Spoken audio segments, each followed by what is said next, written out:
As we discussed with Mr. Kishida, this region is very much unpredictable and very much destabilized, especially so-called Northeast Asia. And given the tension between United States and China, two superpowers in the world, there are rivalry or some emotional kind of competition between Seoul and Tokyo, and also many things are happening. So how we can tackle and how long it's going to take to calm down those kind of tensions, we need to work together. So I would be more than happy if he can share some wisdoms or insights of those three distinguished gentlemen this morning on this stage. So that said, why don't we start? Our time is limited, so why don't we start from in the center, Dr. Lee, and then you, Professor Jia, and then Kishore. Please go ahead, first round. All right. Good morning, and thanks, the chairman. And I'm very glad to sit with distinguished, my dear friend and distinguished panelists. I will first start with the Korea-Japan relations. Well, Korea-Japan relations have been like seasons: spring, maybe very short summer, and autumn and winter. But as a side effect of climate change, this winter is unusually long and turning into an ice age. Okay, so that is the current picture snapshot. Then what is happening at this moment? Well, it has been winter, but actually the biggest issue at this moment is a failure of diplomacy and political overdose. We have two leaders. One is right-wing nationalist, Shinzo Abe. We have another leader in Korea. It's a left-wing and nationalist. So there is a clash of nationalism between the two countries, coupled with some degree of the clash of political ideology and different political orientation. So, and mentioning about nationalism between Korea and Japan is like a steroid. It's like a steroid shot. Whenever you got a shot, your popularity will be boosted up. You get an instant energy. But as you well know, if you rely on the steroid, then your muscle, your body, will go away, will go down. The failure of diplomacy and political overdose began to affect the economy. Tourism industry is declining, and it began to affect, and the worst the case is, this is not the end, but this is the beginning. This is the beginning of the deteriorating the economic relation. And also it began to affect the security relation between two countries. Now this GSOMIA agreement, which is a Korea-Japan military information sharing agreement, is at stake. We have some deadline to revive it, but now it is at danger. And finally, the most ominous sign is it began to affect people-to-people relation. So, what is to be done? I may go for the reverse order. We have to protect the people-to-people level relation, and we need a big tranquilizer shot at this moment, not the steroid. And the second is restoring the security cooperation mechanism, at least to deal with North Korean issues more effectively. And business-wide, have to keep the resilience in the business sector to keep business partnership, especially when supply chain is interconnected. And lastly, the bigger challenge is political and diplomatic, which will be the hardest, but we do need first, if we don't have a golden magic solution, then it would be an idea to freeze the situation, prevent the worsening of the situation, and start any sort of dialogue process. So far, the dialogue has been missing for a long time, and whenever a diplomatic word became non-diplomatic, so we need caution in using the right word and don't agitate each other, and that will be the more ultimate and more imminent the task. Okay, well, and last remark to wrap up the first round. The ultimate exit of Korea-Japan relations will be a reconciliation. But reconciliation is not an event. Reconciliation is not an agreement based on one paper. Reconciliation is a process that takes time. It takes a second to make a scar, but it takes years to recover that scar and wound. So it takes time, recognize that this is a process, and both sides need real caution and sincerity to deal with it. So I will stop here for the first round. Thank you. Thank you. So then next, Professor Chia. Oh, thank you very much. It's a great honor to be here. The question posed to me is, against the background of rise of protectionism and unilateralism, what should be the response of China and also the region? Well, first of all, I think the so-called rise of protectionism and rise of unilateralism is actually only a few countries subscribe to this. The U.S. under Trump, and maybe Great Britain, now in transition. So there are a few other countries maybe, but most countries still want to stick to multilateral cooperation, whether in trade or in technology or in security. China's position on this is that we continue to support international institutions, still support international law, still support multilateral cooperation. China, in economics, China will become more open. Chinese government has announced quite a few measures to further open up China's market, including the financial market. So China's position is very clear.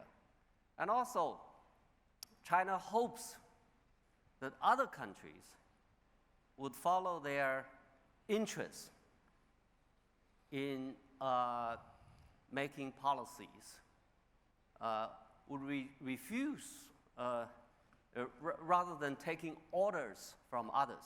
Okay, I think countries should do what they believe that are right. Okay. The reason that we are engaging in trade is because we have comparative advantage to benefit. The reason that we work together on security is because we can increase our security. Okay.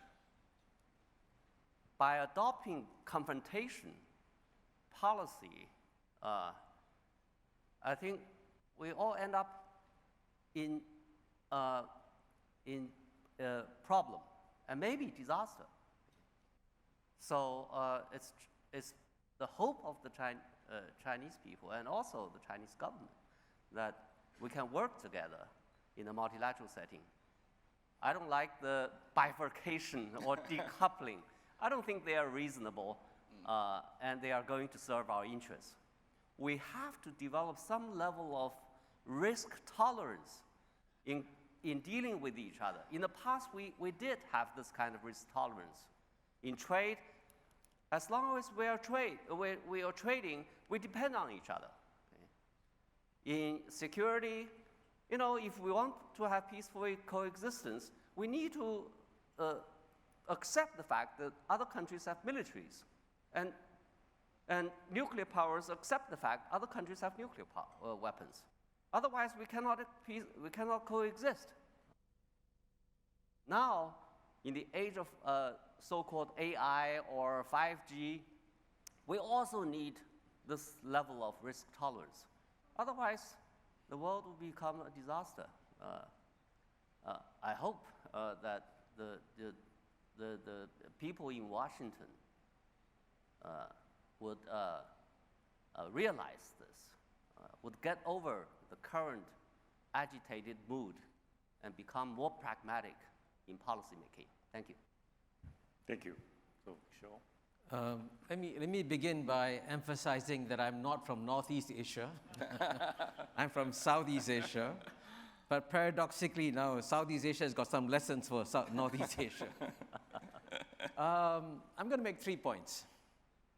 The first point, of course, I agree with my friend Lee Jae-sung, that yes, the origins of this South Korea, Japan tension is due to some extent because of the different personalities of President Moon and Prime Minister Abe. But it's a long-standing problem, as we know. But in the past, the critical factor was that when two allies of the United States went at odds with each other, the United States came in as the great stabilizer and said, hey, remember, you're my allies, you got to work together. So what's different today is that the great stabilizer has taken a step back. So when you have an America First policy, your interest in taking care of other people's problems diminishes, and suddenly South Korea and Japan now have to take care of this issue themselves. It's going to be difficult. But at the same time, I always see an opportunity, because I think the process of this realization that there's no longer a stabilizer will mean that both of them will say, okay, now we really have to come to terms with each other. And how do we do it? It's not going to be easy, but it has to be done. My second point is that this creates an interesting dilemma for China. Because on the one hand, clearly, it's in China's national interests if two allies of America start fighting or competing with each other on China's doorstep. It creates obvious geopolitical opportunities for China, and the Chinese can say, great, I can then enjoy this. But I suspect that it may actually be better for China on a sort of a long-term basis to take, in a sense, a more enlightened view of the situation and say, maybe we can step in and act as the stabilizer now. And so if China comes in and tries delicately, diplomatically to play the role of the stabilizer, it will change the chemistry of the region very significantly. So the interesting question, therefore, to watch is, what is China going to do? But my third and final point is that what's happening within South Korea and Japan is not just about South Korea and Japan. It's about a new global geopolitical system that's evolving. We are clearly moving into a very different era of world history. We experienced the bipolar world, we've experienced the unipolar world, and now we're entering very clearly a multipolar world. Many different actors. And the things about geopolitics is that it doesn't act like the laws of physics, It's much more complex, much more multidimensional. There's reason, there's emotion. I'm impressed that Ho Kwon Ping had the courage to mention yellow peril, for example. So it is a very different, evolving geopolitical ecosystem. And so we have, therefore, if you want to understand what's happening even between South Korea and Japan, we have to look at the whole world to see what the global trends are like. Thank you. Thanks so much. I, as a Japanese, I like to tell, for Japan, Korean Peninsula has been, for ourselves, strategic buffer zone, quote unquote. We have been still suffering from some strategic anxiety from two major powers in the region. One is China, the other is Russia. And after World War II, second, then America came in and the United States became an ally. With that system, we've been surviving so far. Now, Cold War is finally getting over in Asia, partly because of North Korea's existence, and Cold War system is still there in Northeast Asia. But now it's getting over, and Kim Jong-un is trying to invite Mr. Trump to Pyongyang, or maybe eventually Mr. Trump may invite Kim Jong-un to New York or Washington, D.C., without South Korean or Japanese intervention. So that is a sign that to tell us that the Cold War is getting over in China, then in Asia, sorry. Then as you pointed out, what we should do, and what kind of new relationship, new reality among three major players, China, Korea, and Japan. And also the most important agenda would be the when and how we're going to see the unification of the Korean Peninsula. That is very important and a strategic question to all of us, not just all of us, China, Korea, Japan, but also United States, Europe, and also Asia. And then, I like to ask three gentlemen, how do you see that big question, unification of Korea, what the meaning of that, implication or consequence to you, China, to you, South Korea, or to ASEAN? Sure? Okay, well, I'm glad you mentioned ASEAN. Yes, of course. Because I wrote a book called The ASEAN Miracle. Yes. It is actually very surprising that in terms of economic development, Northeast Asia is way ahead of Southeast Asia. I mean, the Southeast Asian economy is the per capita income somewhere here, Northeast Asian is over there, the giant economies in Northeast Asia, the relatively poor economies in Southeast Asia. So logically, Northeast Asia should be behaving like the European Union, having very solid, stable relations with each other, and Southeast Asia should be like a group of poor developing countries. The remarkable thing is that when it comes to politics, it's the exact opposite. ASEAN is way ahead of Northeast Asia. In fact, ASEAN is the second most successful regional organization in the world after the European Union in terms of delivering peace and prosperity. And the remarkable thing is that even though ASEAN, Association of Southeast Asian Nations, was formed on August 8, 1967, this is now September 2019, and there is no Association of Northeast Asian Nations, ANEAN, to match ASEAN. So I think clearly something has gone wrong in what I call the regional multilateral processes in Northeast Asia. And I actually genuinely believe that the time has come for Northeast Asian countries to study why ASEAN has been so successful. And there are many, many reasons. One of which being, by the way, the Indonesian culture of musharraf and mufakat, consultation and consensus. So there are elements of Southeast Asia that I think can be injected into Northeast Asia that I hope will make a difference to Northeast Asia too. Thank you. How about you, Professor Jia? North Korean and South Koreans, first they have to settle their business. They are very much preoccupied with each other, but then it's so difficult because of politics and security issues, and also in part because of great power intervention. So at this moment, we have another problem of nuclear weapons. How to deal with a possible North Korean, the Korean unification? I think first of all, in the short run, we don't see it happening. Actually, the situation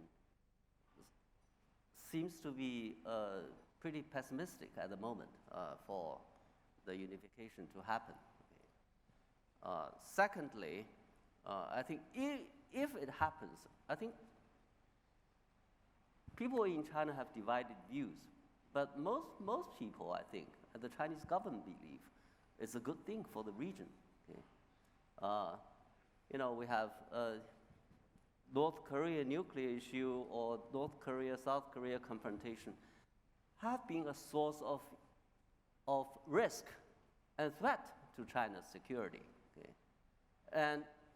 And also has been a problem for China to develop, to benefit from economic development of the Korean Peninsula. So if they get unified, that's good for China. Okay? And then that probably would also, even if you think strategically, from the military perspective, I mean, the US probably would have less a reason to station their troops there, right? So that's also maybe better for China if the current situation of US sort of hostility toward China continues. Okay? So I think China would welcome this kind of situation, but probably it will not happen in the short run. In a lifetime? Well, you never say inevitable, or you never say something absolute in the real world. Anything can happen. Okay, thank you. Dr. Lee?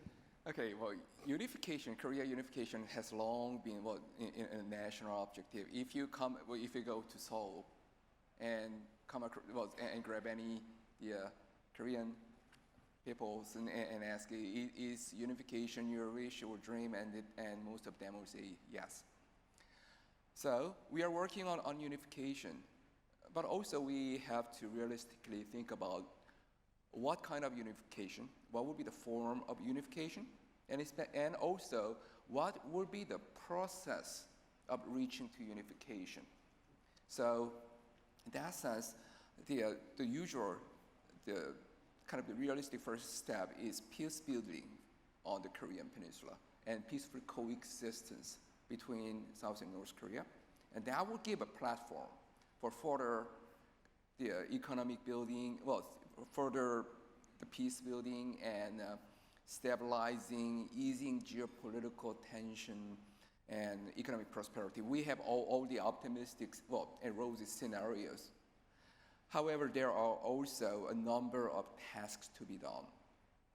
At this moment, the biggest hurdle is North Korean nuclear program and missile program. So I think the first priority is a collaboration. This is not a bilateral issue. We do need the multilateral collaboration. So in that sense, especially not just the US, but the China and Japan should be in a proper setting to constructively deal with the North Korean nuclear issues. And then we can have the much more concrete roadmap in the region. Interesting thing about in Northeast Asian geopolitics is that the countries have long been living in an era, in an era of zero-sum game, Cold War structure. There has been allies, and balance of power often meant a zero-sum game. Nowadays, temporarily, hopefully, it is turning into a minus-sum game. Everybody is hating each other. So some are saying, oh, I do miss the old days. What old days means old days of zero-sum game. But I would suggest, we have to be in the peace building, in future geopolitics of Northeast Asia, we do need an imagination of turning this minus-sum or zero-sum game into a more kind of positive-sum game. And for that, we do need the more dialogue, more consultation. Nowadays, it seems almost impractical. However, especially Korea, Japan, China, if they can build any kind, once again, I'm emphasizing dialogue process. dialogue process. It can be a more issue specific. Don't be too ambitious at this moment.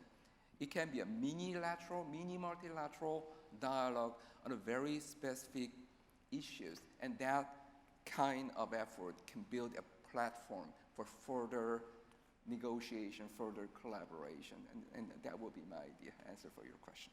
Thank you. Time is running out, so I'd like to give you each gentleman 1 minute. Whatever you like to tell at the end of this session, and why don't we start from you, Professor Jia, and then Kishore and Dr. Lee. What I want to tell? Anything? Well, I hope the countries in the region would just follow their instinct and do things that they believe to be right. Okay? China has been, this is my advice to my government, that we should do what is right rather than just reacting to outside pressures. Okay? This is also China's advice to other countries in terms of how to pursue their path of development. China has been saying that we have been successful to some extent, in part because we are not dogmatically taking outside models for development. Okay? So our model is unique because we take into account of our own national conditions. So if you want to develop, you should also follow your own path in consideration of your own national conditions. Okay? People in Washington say, China is trying to set up another alternative model of development for developing countries. This is wrong. Okay? China is saying that every country should follow their path of economic development in consideration of their own national interests, national situations. Okay? China does not want to oppose the US, does not want to rival with the US.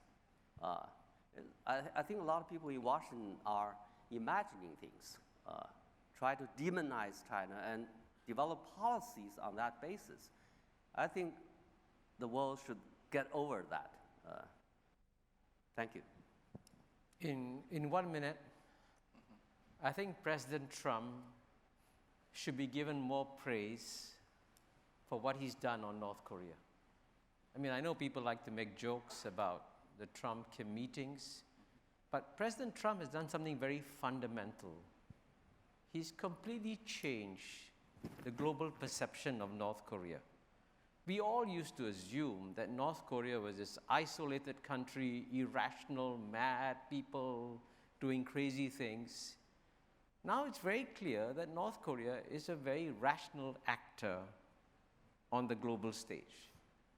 And that if you can come to North Korea with the right package, you can actually make a deal with North Korea. And frankly, no other president would have had the audacity that President Trump did in going straight to the heart of the problem and saying, let me talk to Kim. Now, if we can have more global leaders doing that, right, across very difficult boundaries, and if the Trump-Kim model becomes a model for diplomacy, it'll make the world a much better place. Thank you. Do you agree with him, Dr. Lee? Yeah, geopolitical challenge in Northeast Asia is real, okay? US-China competition is real. Korea-Japan deteriorating relation is a reality too. However, we should not let those worsening geopolitics pull down economy, okay? So have to keep the resilience in economic sector and people-to-people sector, and have to push up the geopolitics. I think that will be the task of dealing with geopolitical challenges in Northeast Asia. Thank you. Time is running out. And lastly, I'd like to share a very latest poll conducted by my company, Nikkei, in Tokyo 1,000 business people in Japan. Given the tension between China and the United States, what do you think Japan should do in coming years? Go independent, only 8%. And should status quo, 30%, 13%, sorry. Enhance US-Japan Alliance Cooperation, only 21. And majority, 55, while we keep our relationship with the United States, we should go into multilateralism with Asian partners. That is our unanimous voice. And I hope that as you, Kisho, pointed out, we, three of us, should think about more sophisticated multilateral manner to coexist in this region with our Asian partners, including Singapore. With that, please let me finish this session. Thank you very much for your listening, and please give your hand to my colleagues.